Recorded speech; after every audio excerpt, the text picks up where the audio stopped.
Hello guys, I thought I'd do something a little lower key, more,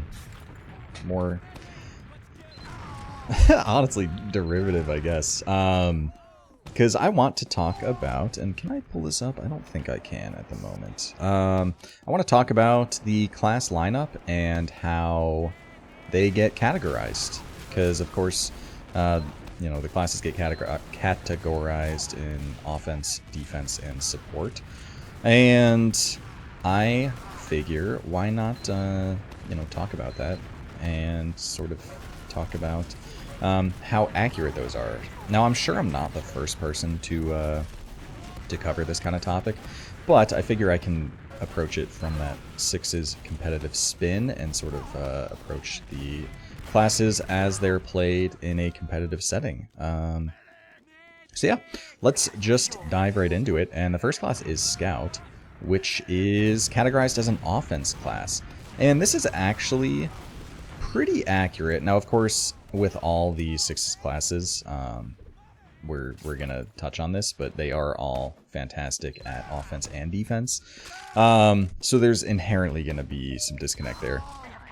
But I will say Scout is a little more accurate than the other Six's classes, because Scout does pretty regularly off-class on last. So when you get into those strictly defensive scenarios, like a last hold, in conjunction with the fact that it's very easy to switch class, like on and off classes, because the spawn is so close.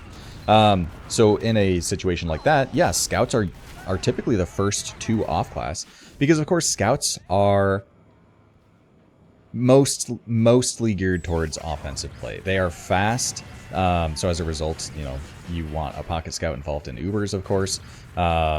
They are really good at killing people, and especially cleaning up kills as well. But where they fall short is in actually like holding doors. So of course they're quite weak as well. So when it comes to actually holding a door, they don't have any splash damage. They can't really spread damage across an entire team. They pretty much just focus on one person at a time.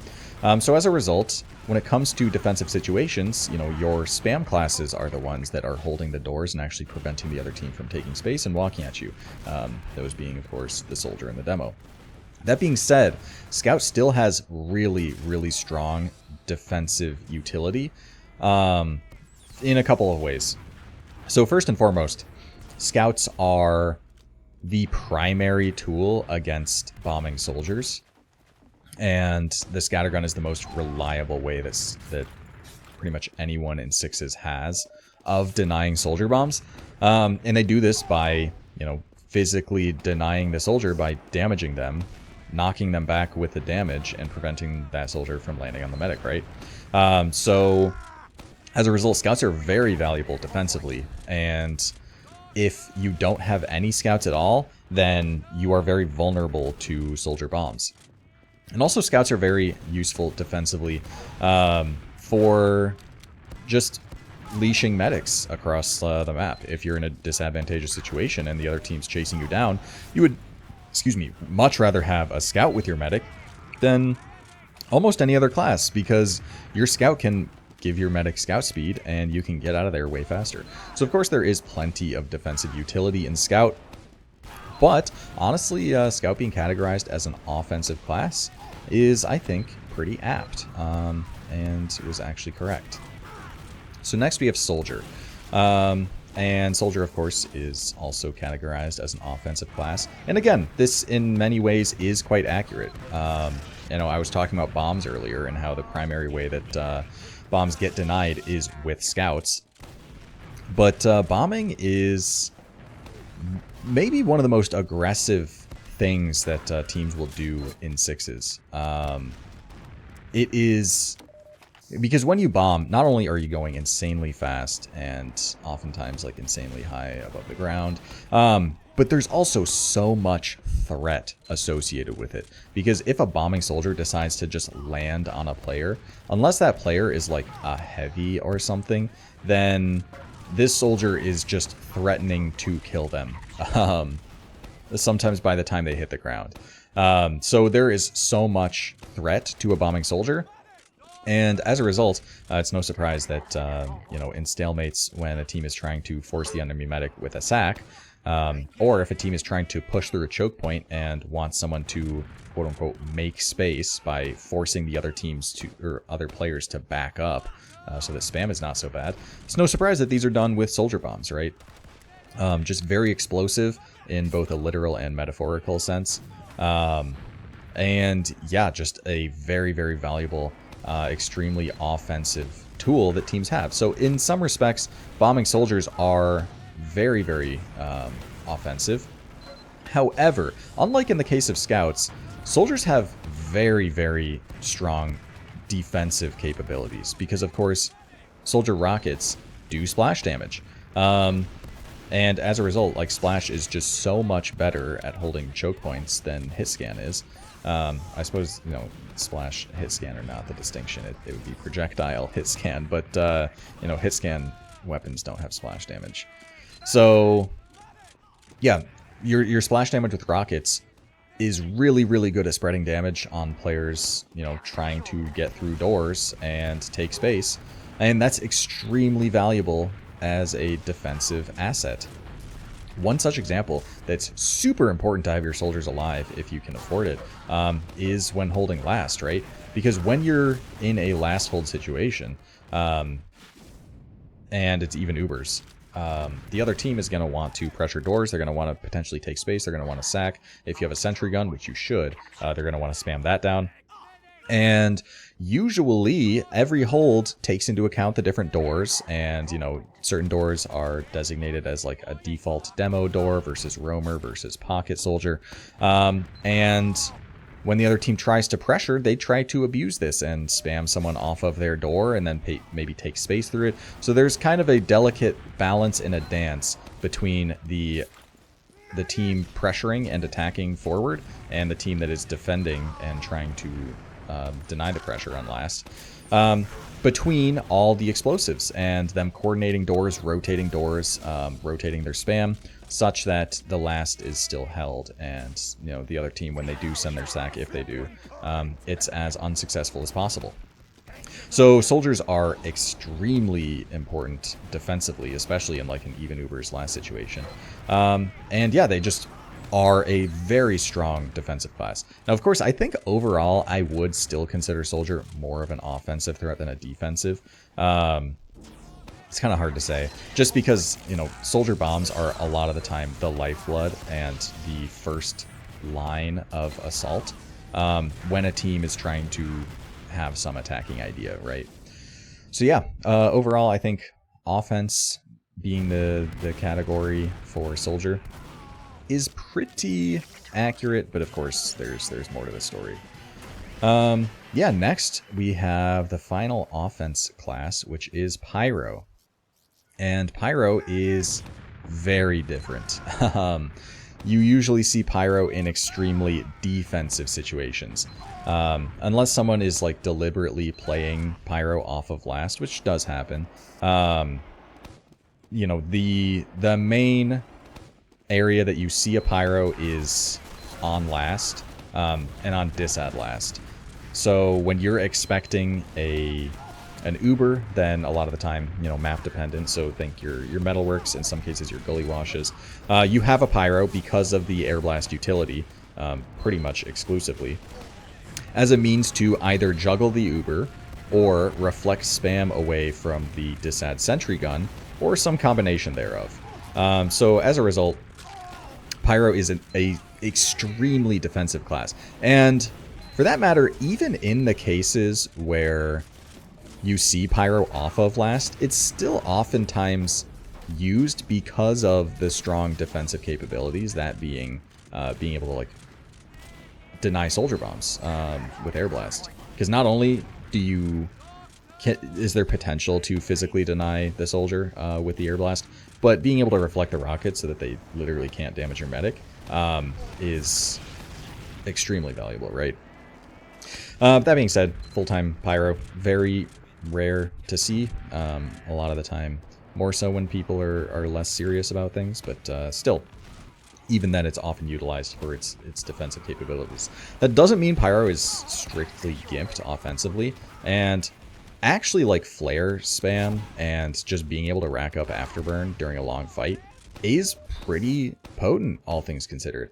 And as well, like, you know, every once in a while you'll see a clip somewhere of like some 6's Pyro doing like a rocket jump, basically, where you reflect jump is the word I'm looking for.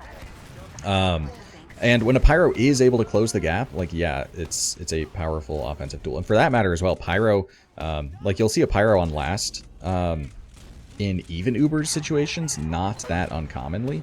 And in cases like this, it's not that rare to see a Pyro take an exchange, an Uber exchange, into lobby. Because Pyro is actually a fantastic exchange class for a couple of reasons. So, of course, the Air Blast means you can physically control the positioning of your opponents, even while Ubered.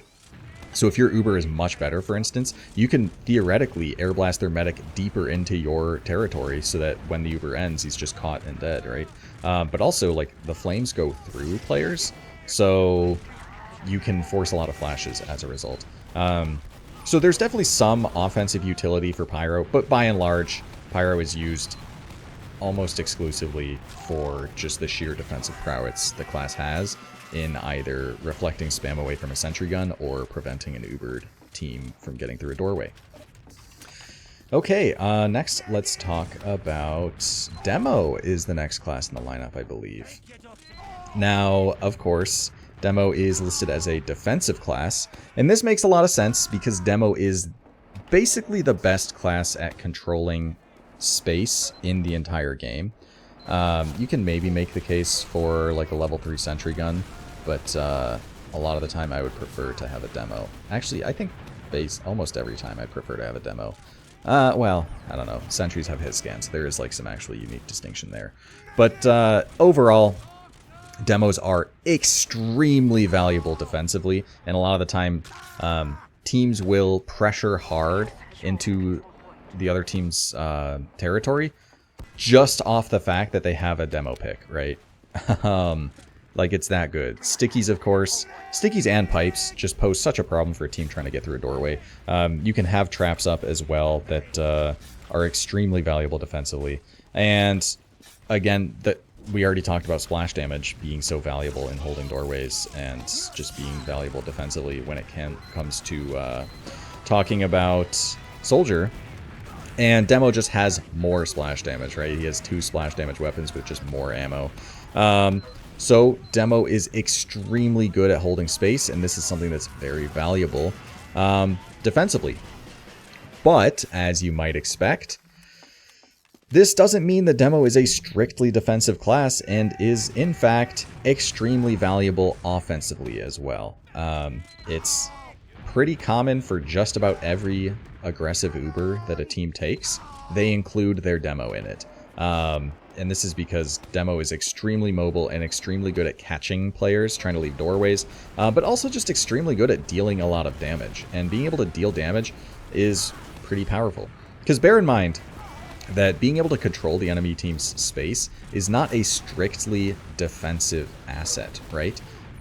When your team is trying to push, it's very, very valuable to have someone that can reliably spam the enemy players out of good positions and into worse ones. Like, if you're trying to push a point, then Demo is your best option, and Stickies, namely, are your best option for getting soldiers off of height and out of strong spamming positions. And suddenly your team is able to take more space offensively, much more reliably, without having to deal with that spam, for instance. So being able to control space is still a very useful tool to have offensively. Another classic example, I just finished talking about cap pressure. Demos are great at trapping off the point, not just defensively, but offensively as well. Because if you trap the other team's point, then suddenly you can, as a team, cap it much more reliably. So I do think that overall, Demo thrives more in a defensive setting than an offensive setting compared to like a class like Soldier, for instance. Still, Demo's penchant for being able to control space and just get damage on players is still a very vital offensive tool, not strictly defensive. So again, like with all the 6/6 classes we see, of course they're going to be used because they are very valuable in both offensive and defensive play, because again, you know, you see both offensive and defensive play sometimes at the drop of a hat. So, you know, obviously the classes that thrive in those situations are going to get chosen more. But as far as demos categorization, I actually generally agree. I think that Demo does thrive more as a defensive class, just with his tools and weapons at his disposal, tend to favor a more defensive play, but still very, very vital tool offensively as well. Can't be undersaid. That's not the word I'm looking for. I don't know. You get the picture. Moving on now, and I believe, is it heavy then engineer or engineer then heavy?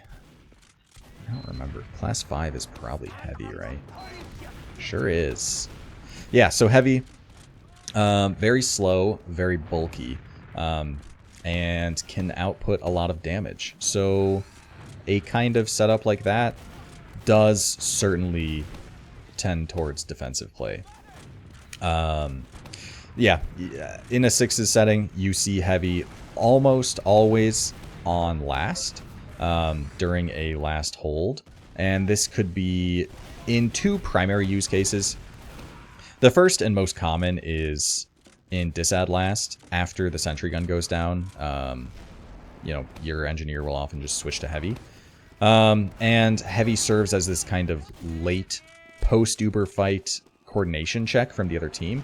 Because if they actually take the time to reload and get healthy and whatnot and actually commit properly and focus down the heavy, then yeah, the heavy's going to die. However, if they fail to do this and instead are uncoordinated and yeah, just do not take the post-fight properly, then the heavy's just going to get a bunch of kills and oftentimes live and just be that sort of check, that bar that the attackers have to clear. That being said, it isn't always an NG switching up to heavy, and in some cases you don't have time to set up a sentry gun, in which case they just play heavy directly. That's a primary use case. Another is when it's not necessarily uber disad, but there's some other disadvantage that the other team's about to push off of, and you need a really strong defensive backbone. The most common example, of course, being if the other team has multiple picks that they maybe got on second or something, and they now are about to pressure into last with. If this was off of like a second transition or something into last, and you didn't already have time to build the sentry gun, then yeah, you would want to have a heavy there, just to kind of survive whatever pressure or space the other team is trying to take. So yeah, of course, in a situation like that, you can see how heavy is very strong defensively and definitely living up to the defensive category, I suppose, pretty naturally. That being said, these aren't the only situations in which you see heavy, and in fact, you do oftentimes see a heavy pushed into last. Now, when I say oftentimes, this isn't every push, and not even close to that, because of course it is very timing dependent. Excuse me, because heavy is still slow, so you know, this, not only do you need to switch to the class, but you need to roll out on that class towards last. And yeah, even if your team has control a second, that forward spawn is still quite a ways away. So not only do you need the correct timing of a player that would want to off-class to heavy, such as a scout or a soldier, ended up getting the right spawn timer that a heavy makes sense. But it also has to be the correct spawn timer in the sense that you need to account for the heavy rolling out. So a lot of the time, if your team's like already having Uber or something, then yeah, you would rather roll out on your normal class and show up for the post-Uber fight or something, because your team wouldn't want to wait for a heavy to show up. But there's, of course, situations in which the heavy would be very valuable to have, and, you know, when that timing is right, you end up seeing the heavy. But that being said, why push into heavy with last? Isn't this just a slow defensive class? Well, yes, it is, but it can still be useful in an offensive setting, similar to how Demo's ability to control space, and especially high ground, it can be quite valuable for a team that's pushing, not just holding. But Likewise, heavy, of course, is very valuable as a post-uber damage check and coordination check. So it's not that uncommon for a heavy push into last to be pretty valuable because, again, it's not just the defenders that could benefit from a heavy, and in fact the attackers. If you have a heavy just revved, threatening to deal a lot of damage or just continuing to deal a lot of damage, slowly but surely just making the way to the point. It's like a raid boss before they hit the rage timer. If like the heavy isn't dealt with, then yeah, you might just lose that that hold. So yeah, heavy is, I think, very properly categorized as a defensive class, but competitive players can absolutely find some offensive utility in a very defensive class nonetheless. But yeah, that's kind of the niche that heavy has. Now let's talk about engineer, which is the next class. And engineer is, of course, categorized as a defensive class, and quite aptly, I will say, because engineer is maybe it's the strongest off class, probably the one you'll see the most often for sure. And a level 3 sentry gun is such an insanely valuable defensive tool for a team to have, that yeah, basically anytime a team is on last, either disad or even Ubers, anytime they're on last and expecting to be on last and not actively trying to push out, then they are going to want a sentry gun if they can build it. Now, of course, I've already talked about in the case of heavy, in disad situations, you don't always have time for the gun, but basically every other case, you're going to want a scout to switch to engineer, because of course scout, we've already talked about, not that powerful defensively, and being able to swap that out at a moment's notice for that level 3 sentry gun is immaculate defensively. And not only that, but when it comes to just the positionings of every player on a last hold, especially like the combo and the medic, all the positioning is kind of determined and informed by the sentry gun. And the sentry gun is like that linchpin because of its ability to just lock on and do hit scan damage, means that any bombing soldier or soldier sacks just get juggled away and aren't a massive threat. So yeah, extremely valuable defensive tool. As far as offensively goes, really not so much. Because unlike the case, so again, sentries are just good at controlling space. But unlike the case of a class like Demo, where you can be pressuring players off of height going forward, you can't really be actively extending the range of a sentry gun, because Wrangler is banned in every format because of, you know, the premier defensive capabilities of the class. Would be ridiculous trying to pressure last or push last against that thing. Yeah, because, you know, there's not really any way to extend that sense. You already kind of have to be in that range, and you can't just move around the gun like you can as a demo move around, and also as a demo charge sticks for that matter. So while, you know, even mini sentries are decent enough at controlling space, they kind of can only control the space you already have. So yeah, the class really just fits a pretty strictly defensive niche, all things considered. So yeah, maybe one of the best categorized class. Actually, no. I think what we're going to talk about in a moment will be. But yeah, that's engineer. Is defensive class and is aptly categorized because of just the supreme defensive utility that level 3 sentry gun brings to a team. Okay, next class, and the support classes. Which is first? It is medic first, yeah. So medic is the maybe best class in the game, or at the very least, most necessary class. Like, you can get away with kind of swapping out different combat classes, however, like, you know, they all deal some damage at least, but you can't get away without having a medic, and medic is basically what the entire format is centered around, all things considered, with Uber charges. Like add and disadd, positioning. Basically every decision you make in-game takes Ubers into account. So, yeah, Medic being like the pinnacle and perfect support class is almost an understatement. So let's just dive more into it. So for starters, being able to heal players, extremely useful because, you know, a team that is weak across the board, they won't be able to just scrounge up packs and then be able to take a fight at a moment's notice. That's just not really possible because health packs take a while to spawn and also like don't give that much health to begin with. So being able to restore people's health is really valuable.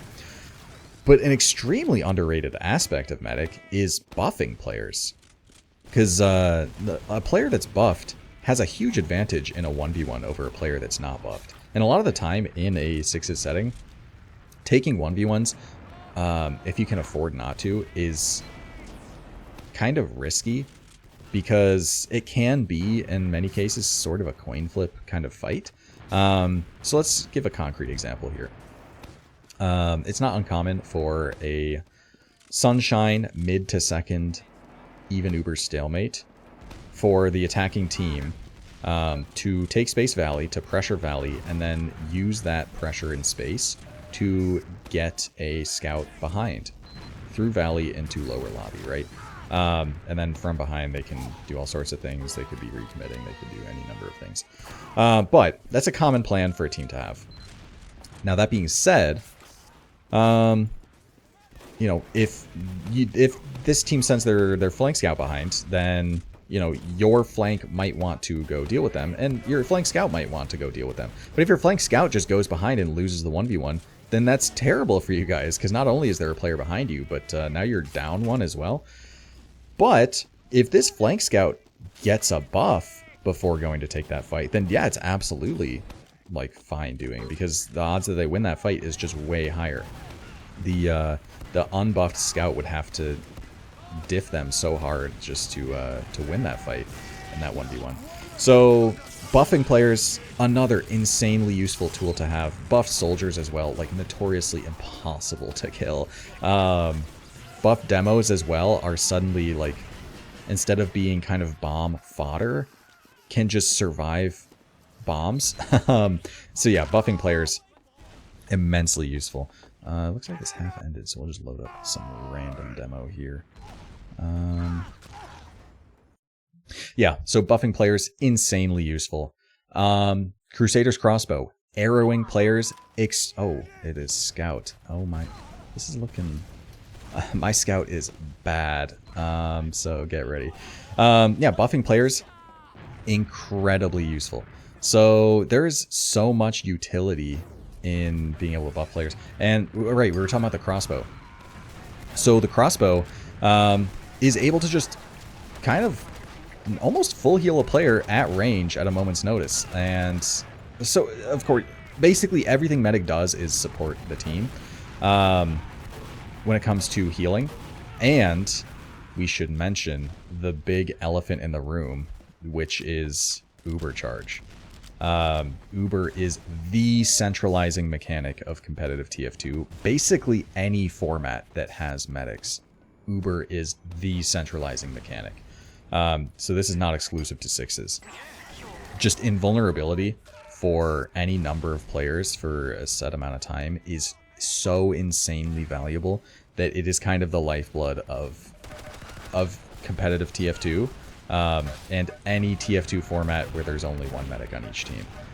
It is insane. Yeah, it's very difficult to understate just how important of a supporting class medic is. It is the textbook example of support.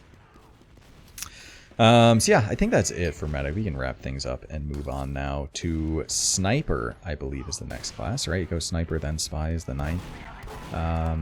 Yes, it is sniper next. So sniper is listed as a support class, which is strange. I think sniper and spy are kind of listed as support just because they don't have, like, what other niche do you call them? Of course, like colloquially, people like to call sniper and spy pick classes, which the whole like pick class distinction is kind of weird to me, because like, I don't know, like at any given moment, like a flank scout, for instance, would be playing to just kill a medic and do very little else, right? If they get a flank or something. Similar to a soldier bomb is like trying to sack on the medic. Does that make these classes pick classes? I don't really think so. Especially since like these classes are so good at other things. But I guess since Sniper and Spy just kind of exist to get a single kill on a player and don't really thrive in other settings, then yeah, maybe that that distinction makes sense. But as far as a support class, I don't really think Sniper is a good support class, in the sense that you're really supporting your team only insofar as you can get kills that helps them, right?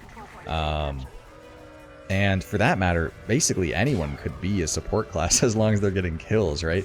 It doesn't really make much sense to me because, well, let's stop talking in abstractions and kind of start talking about what Sniper is in competitive, because Sniper is in many cases a quote-unquote stalemate breaker, in the sense that in an even uber stalemate, especially into last, you might break out a sniper in order to try and get a kill on the medic, or a pick that you can pressure deeper with, essentially opening the door for more pressure. Now, I don't think of Sniper as a strict stalemate breaker because, you know, just as often, if not more, Sniper is a stalemate creator, because you can play Sniper defending last as well, and it's very good for that.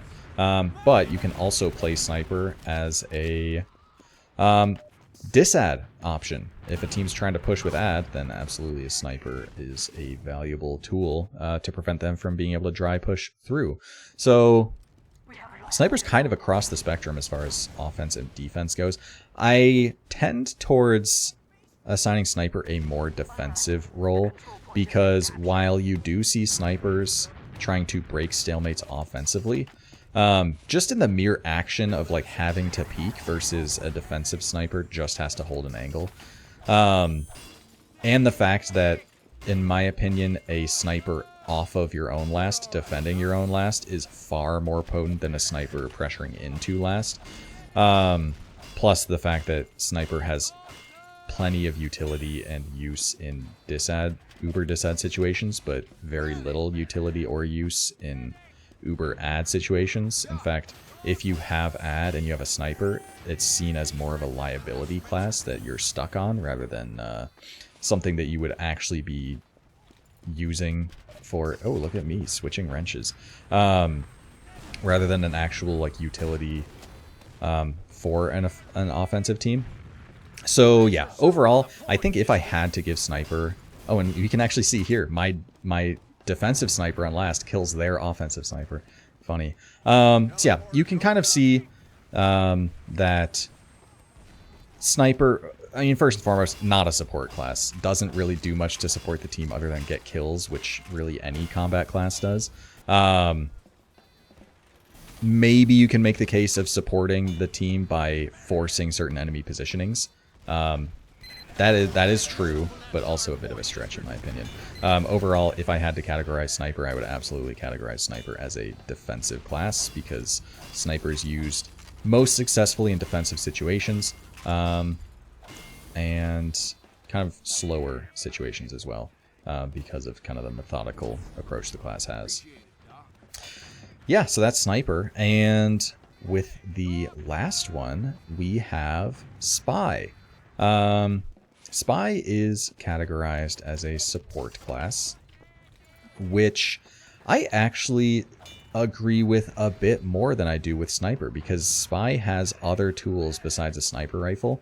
I suppose in Spy's case, has other tools besides just a knife that make it a valuable class for support in some cases. Now, what do I mean by this? Well, let's provide a couple of examples. So for starters, Spy can disguise, right? And this is not a surprising thing. That's one of the main quirks of the class. However, this is so unfortunate what's happening on screen. However, when a spy disguises as a player. It prioritizes disguising as that... Or, let me rephrase. When spy disguises as a class, it prioritizes disguising as a player that is playing on that class.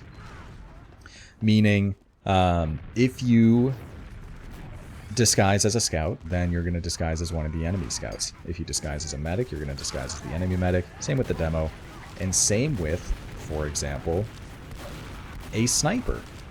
So if you want to verify if someone on the other team is playing an off class, like a spy or a sniper, into your last, then you can have your spy disguise as that class to figure it out.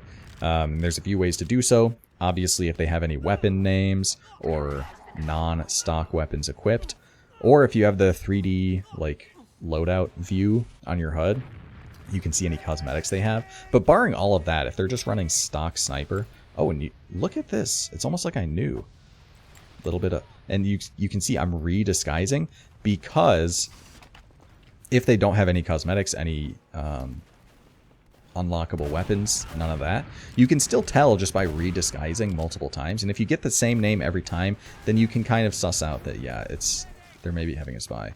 So it looks like there I just off-class checked for a backcap potential, like backcap spy, which, you know, doesn't really make too much sense given the situation, but whatever. So yeah, spy actually can support the team with off-class checking.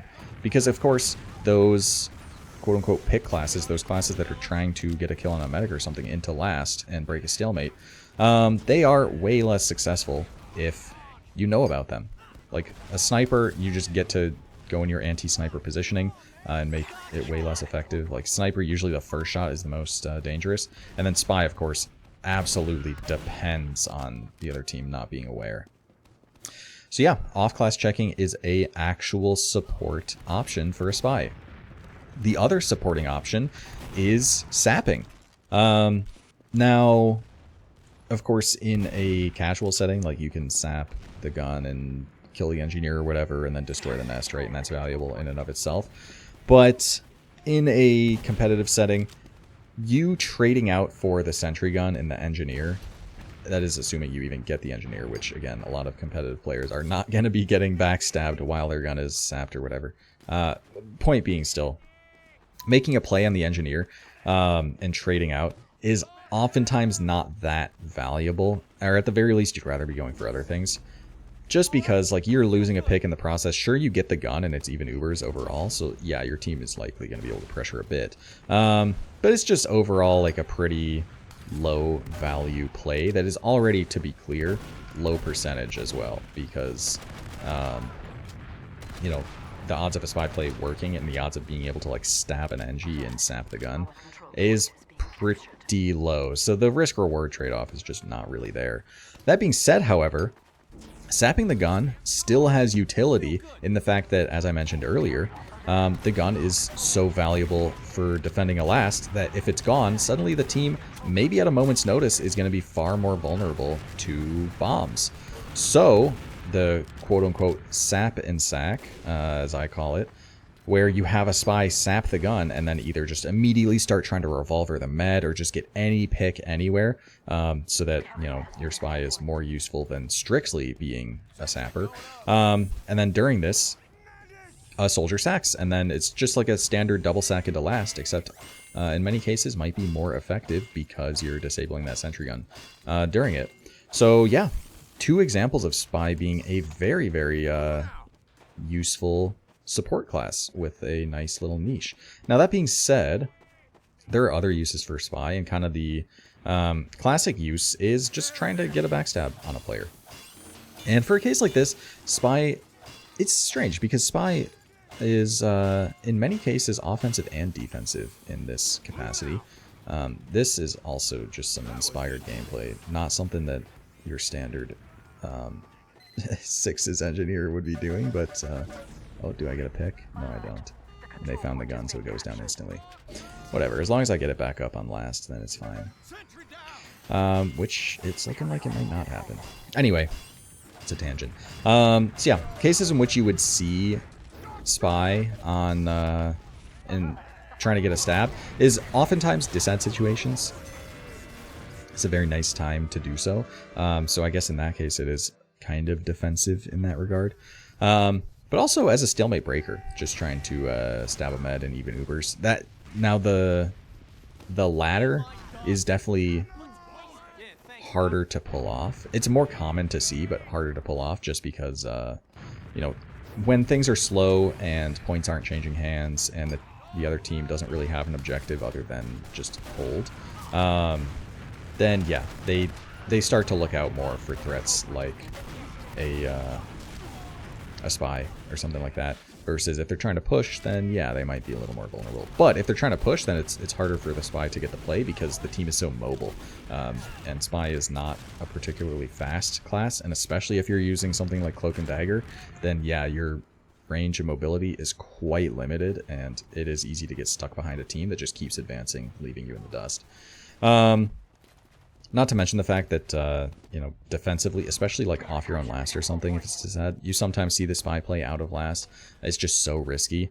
So overall, spy is kind of a mix of offense and defense, but does have some pretty valuable support tools, all things considered. So interestingly enough, yeah, spy is kind of a support class. So anyway, that kind of wraps it up for all the classes, how they say use. I know I like kind of reiterate a lot of like, oh, well, heavy is like the late fight coordination check. Like I'm probably said that 4 or 5 times in different videos throughout. However, still in the context of like, are these truly offensive or defensive or support classes, still sheds an interesting light on things, I suppose. But anyway, hope you guys enjoyed, and I will see you guys next time.